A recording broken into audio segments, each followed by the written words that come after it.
ChatGPT Plus is free for college students through May. Here's the thing. You've got a lot to do between now and then. Studying for finals, writing papers, trying to keep your life on track, and ChatGPT can help with all of it. It can quiz you for your econ exam, make a study guide from your French notes, plan out your meals and study breaks. It can get really specific on how you like to learn. It can even help you come up with ways to stop procrastinating. So from now until summer break, take advantage of all the ways ChatGPT can make your life easier. Restrictions apply. The Other Side of Midnight. 77 WABC. Local Spotlight.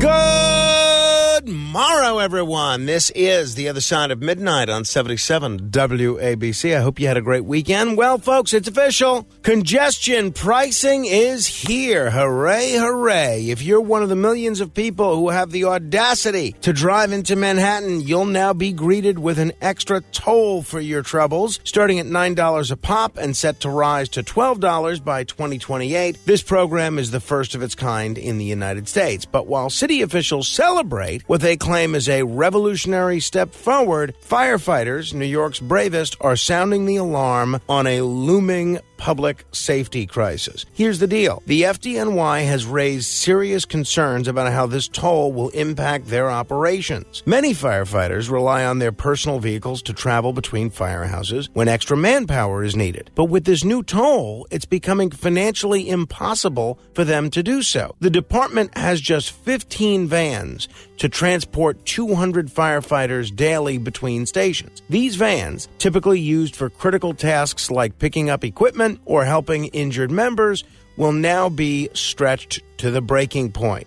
Jim Brosi, president of the Uniformed Fire Officers Association, warns that this logistical bottleneck will slow response times, force firefighters to work longer shifts, and rack up nearly $2 million in overtime costs. And that's not all. Firefighters will still need to return to their home firehouses at the end of the day for decontamination and equipment checks, adding even more strain to the system. But here's what really gets me.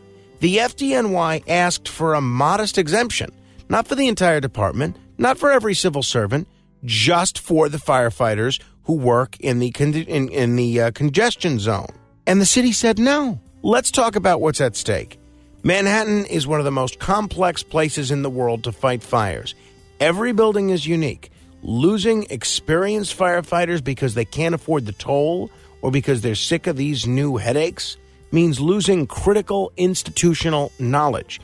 Meanwhile, the MTA promises this plan will reduce gridlock and improve emergency response times. Really? Because the people who actually put out the fires seem to think the opposite. At its core, this is about priorities. Congestion pricing is supposedly designed to make life better for New Yorkers. But how is that possible when it's already threatening public safety? This toll is nothing more than a cash grab disguised as progress. The firefighters, the people we count on to save lives, deserve better. So here's my question to city officials. When you're caught in gridlock caused by this brilliant new plan and your building's on fire, who's going to save you? Beam me up! To be continued. Last week was our first playoff game, and my plaque psoriasis was so itchy under all my gear. Sometimes just thinking about scratching could take me out of the moment. And then my doctor told me I could get clearer skin with a pill called Otezla. Otezla apremilast is a prescription medicine used to treat adult patients with plaque psoriasis for whom phototherapy or systemic therapy is appropriate. Otezla can help you get clearer skin after just 4 months. Okay, ready for the next game. Talking to my doctor about a pill was a total game changer. Don't use Otezla if you're allergic to it. Get medical help right away if you have trouble breathing or swallowing, swelling of the face, lips, tongue, throat, or arms. Severe diarrhea, nausea or vomiting, depression, suicidal thoughts, or weight loss can happen. Tell your doctor if any of these occur and if you have a history of depression or suicidal thoughts. Live in the moment. Ask your doctor about Otezla. Call 1-844-4-OTEZLA or visit Otezla.com for prescribing info about cost, and more. The Other Side of Midnight. 77 WABC. Local Spotlight. Good Morrow, everyone. This is The Other Side of Midnight on 77 WABC. I'm Frank Morano. Ladies and gentlemen, here's a story that perfectly encapsulates the challenges of managing a city as complex and diverse as New York. Elizabeth Vladeck, the general counsel for the Department of Education, recently posted on social media soliciting donations for the Florence Immigration and Refugee Rights Project, an organization that helps migrants fight deportation. On the surface, it might seem like a simple act of advocacy. But when you dig deeper, it raises some significant questions about public service, accountability, and frankly, loyalty to the elected leadership. Let's start with the facts. Mayor Eric Adams has been taking a more pragmatic stance on the migrant issue lately. He's called for cooperation with federal immigration officials, especially in cases involving violent crimes. He's even gone so far as to suggest deporting migrants accused of heinous acts before waiting for their convictions, a move that has sparked debate, but also highlights his willingness to prioritize public safety over political ideology. Against this backdrop, we have Ms. Vladeck, a top official in the city's largest agency, essentially promoting an agenda that directly undermines the mayor's position. Now, the Department of Education insists that she made the post on her own time, adhering to social media guidelines. But let's be honest, when you're a public servant, especially one that's this high-ranking, everything you do reflects on the administration you serve. The timing and the optics of this are, at best, questionable. Here's where my concern deepens. It's not just about free speech. Everyone is entitled to their opinions, and Ms. Vladeck has every right to support causes she believes in. But when those beliefs clash so starkly with the policies of the administration she works for, we have to wonder if this is another example of what I like to call New York City's shallow state. These are bureaucrats and officials who quietly pursue their own agendas, irrespective of what the elected leadership has determined to be the best course of action. Let's also consider the broader implications. The Florence Project is a well-funded nonprofit that focuses on aiding migrants at the Arizona border. While their work may align with certain humanitarian ideals, is it appropriate for a top DOE official to be actively fundraising for them?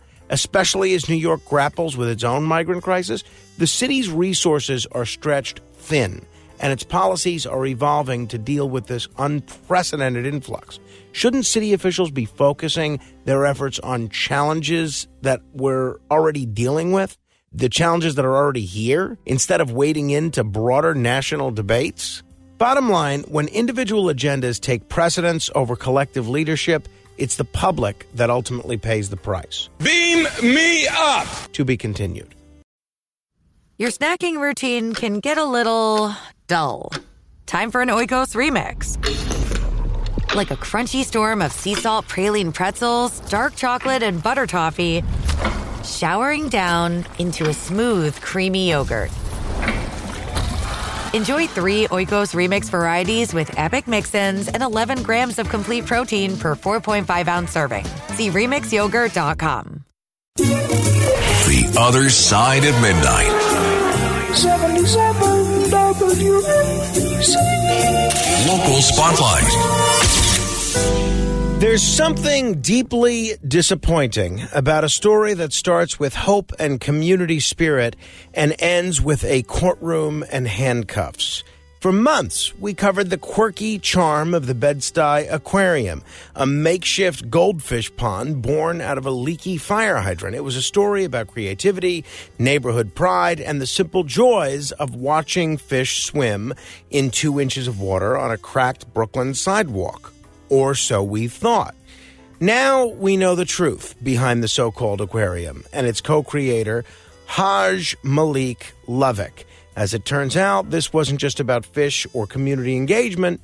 It was about saving Lovick's skin. Lovick, who was sentenced this week, or I guess actually last week, to 12 years in prison for attempted murder, had a plan. His attorney tried to sell him as a neighborhood hero, the founder and daily operator of the Bedstuy Aquarium, a man who handed out lollipops to kids and held back-to-school drives. But this image of Lovick as a community benefactor didn't hold up against the hard facts of his case.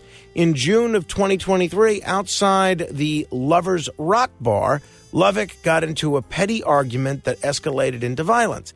He left the scene, retrieved a gun, and came back, firing into a crowd. The victim was hit in the knee, but the consequences could have been far worse. The prosecutor said it best. Lovick put his community in grave danger, and all the goldfish in Brooklyn couldn't change that. What makes this story so frustrating is the betrayal. For months, the aquarium seemed like a symbol of resilience, of finding beauty in unexpected places. But now we learn it was just a cynical ploy, a desperate attempt to curry favor with the courts. Even the aquarium's viral success was short-lived. Officials cemented over the original site, and the fish, once hailed as little neighborhood stars, were left to die in the cold. This isn't just about Lovick's crime, it's about trust. When someone builds something that brings joy to a community, we want to believe their motives are pure. We want to believe they're making life better, not using it as cover for something darker. So where does that leave us? For one, it's a reminder that actions speak louder than PR campaigns. A man who shoots into a crowd cannot claim to care about the same community. And for those of us who cheered on the Bedstuy Aquarium, it's a tough but important lesson. Sometimes what looks like hope is just a smokescreen. I'll leave you with this. The Bedstuy Aquarium may be gone, but the spirit of Brooklyn, its creativity, its grit, its resilience, that's real. That's something no con artist can take away. Beam me up! To be continued. Plan on flying? In order to board domestic flights, your driver's license or state-issued ID must be a real ID. Learn how to get your real ID today at tsa.gov/real ID or visit your local DMV. The Other Side of Midnight. 77 WABC. Local Spotlight. Let me ask you something. What's better for New York's long-term financial health? A one-time rebate check or systemic relief that can actually lower costs for everyone? 3 Republican state senators, George Borrello, Pamela Helming, and Dean Murray, are saying what more of us should. It's time for Governor Hochul to get serious about paying off the state's $6 billion, yes, billion with a B, federal unemployment insurance debt, and they're right. You see, during the pandemic, New York, like many states, had to borrow from the federal government to keep unemployment moving. Fair enough. Extraordinary times call for extraordinary measures. But here's where New York fumbled the ball. Instead of immediately starting to pay that debt back like 37 other states did, New York decided to take the slow lane, and that decision has a very real cost. Employers, particularly small businesses, are on the hook for millions of dollars in added surcharges through the unemployment insurance assessment surcharge. Now, businesses don't just eat those costs. They pass them on to you, the consumer, in higher prices. Whether it's your morning coffee or your weekly groceries, those surcharges make life more expensive for every New Yorker. And with inflation hitting us like a ton of bricks, we're already paying a fortune for everything. So I really think that the Hochul plan to give everybody a rebate is short-sighted. The senators are making a straightforward case. Instead of sending out $300 or $500 rebate checks that might cover a week's worth of groceries or a tank of gas, let's use that money to eliminate the surcharge for employers. The result? Businesses can lower prices, and those savings get passed on to you, not just once, but every time you shop. Paying down this debt isn't just about helping businesses. It's about sending a message that New York cares about creating an environment where businesses and, by extension, communities can thrive. After all, businesses create jobs, and jobs create stability. Governor Hochul's office says she wants New York to be the most business-friendly and worker-friendly state in the nation. Well, actions speak louder than words, and right now, those rebate checks feel more like a political gimmick than a real solution. It's easy to get swept up in the excitement of free money arriving in the mail, but let's not lose sight of the bigger picture. Paying down the unemployment insurance debt will have far-reaching benefits that go beyond a one-time check. Beam me up! To be continued.